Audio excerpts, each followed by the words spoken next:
আপনারা সবাই জানেন যে সাংবাদিক সম্পাদক মাহমুদুর রহমান সাহেব উনি একটি মামলায় জামিন চাইতে গিয়েছিলেন, তারপর উনি কারাগারে আছেন। এই ঘটনা সবাইকে, আপনাদের অনেককে দুঃখ দিয়েছে, কাউকে ক্ষুব্ধ করেছে। আপনাদের কাছে মনে হয়েছে যে এরকম একটা ছাত্র জনতার বিপ্লবের পর আসা সরকার, এই সরকারের সময় কেন ফ্যাসিবাদ বিরোধী লড়াইয়ের অন্যতম অগ্রনায়ক মাহমুদুর রহমান ভাই কেন এখানে কারাগারে আছেন। তা আমি আপনাদেরকে একটু ব্যাখ্যা করি বিষয়টা। প্রথমেই বলে রাখি, আমি ওনাকে খুবই শ্রদ্ধা করি। এদেশে শেখ হাসিনার যে ফ্যাসিবাদী শাসন ছিল, সেটার বিরুদ্ধে যে লড়াইটা আমাদের, সেটার সূচনা করেছিলেন, বুদ্ধিবৃত্তিকভাবে তিনি সূচনা করেছিলেন, এবং এই জন্য ওনাকে প্রচন্ড নিপীড়ন, নির্যাতন ভোগ করতে হয়েছে, যেটার সাথে কোনো কিছুর তুলনা হয় না আর কি।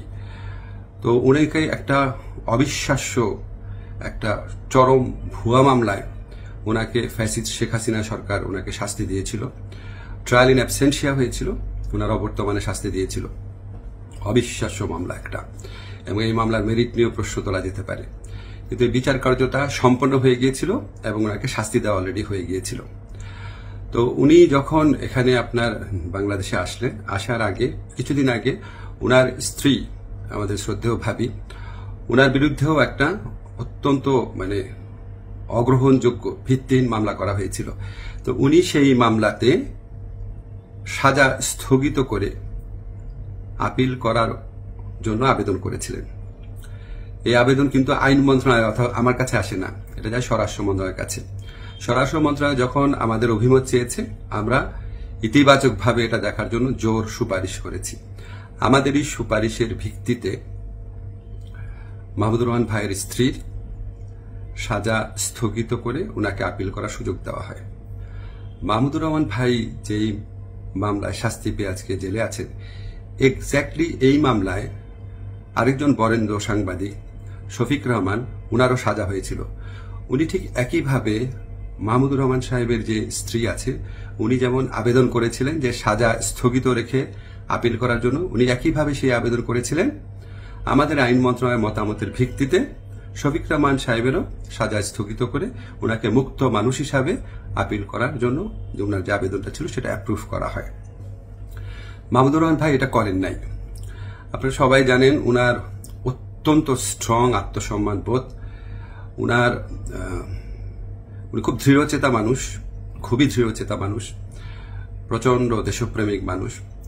হয়তো উনার এই সমস্ত ব্যক্তিত্বের কারণে উনি মনে করেছেন উনি কোনো সাজা স্থগিতের আবেদন করবেন না, বা হয়তো যে কোনো কারণে হোক, আমি জানি না, উনি সাজা স্থগিত রেখে মুক্ত মানুষ হিসাবে আপিল করার কোনো আবেদন করেন নাই। ফলে এটা করার কোনো রকম স্কোপ কোনো মন্ত্রণালয়ের, কোনো সরকারের ছিল না। উনাকে যেই আদালত এই ভুয়া মামলাতে উনাকে শাস্তি দিয়েছিল, উনি সেই আদালতে জামিন চাইতে গেছেন।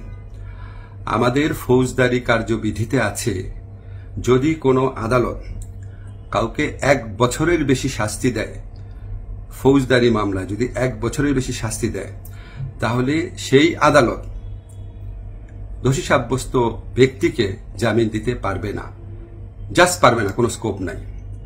কিন্তু তার চেয়ে যে বড় আদালত, অর্থাৎ মহানগর দায়রা জজের আদালত, সেখানে যদি পরে আবেদন করা হয়, তাহলে সেই আদালত জামিন দিতে পারবে।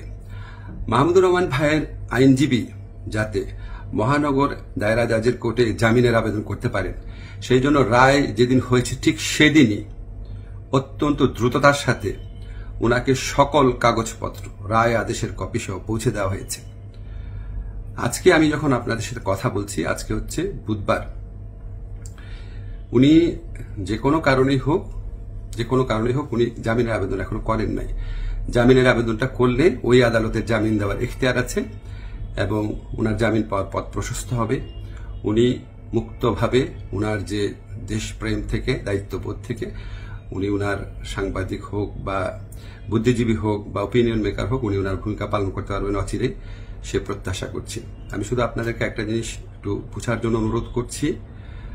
আমি আইন মন্ত্রণালয়ের দায়িত্ব পাওয়ার পর মাহমুদুর রহমান ভাইয়ের স্ত্রী ও সাংবাদিক শফিক রহমান, ওনারা যখনই আবেদন করেছেন সাজা স্থগিত করার, সেই আবেদনে আমাদের মতামতের ভিত্তিতে ওনাদের সাজা স্থগিত করা হয়েছে। মাহমুদুর রহমান ভাই এই আবেদন করলে অবশ্যই আইন মন্ত্রণালয় থেকে ওনার সাজা স্থগিতের জন্য আমরা সুপারিশ করতাম। আমরা সেই সুযোগ পাই নাই, এখানে আমাদের কিছু করার ছিল না।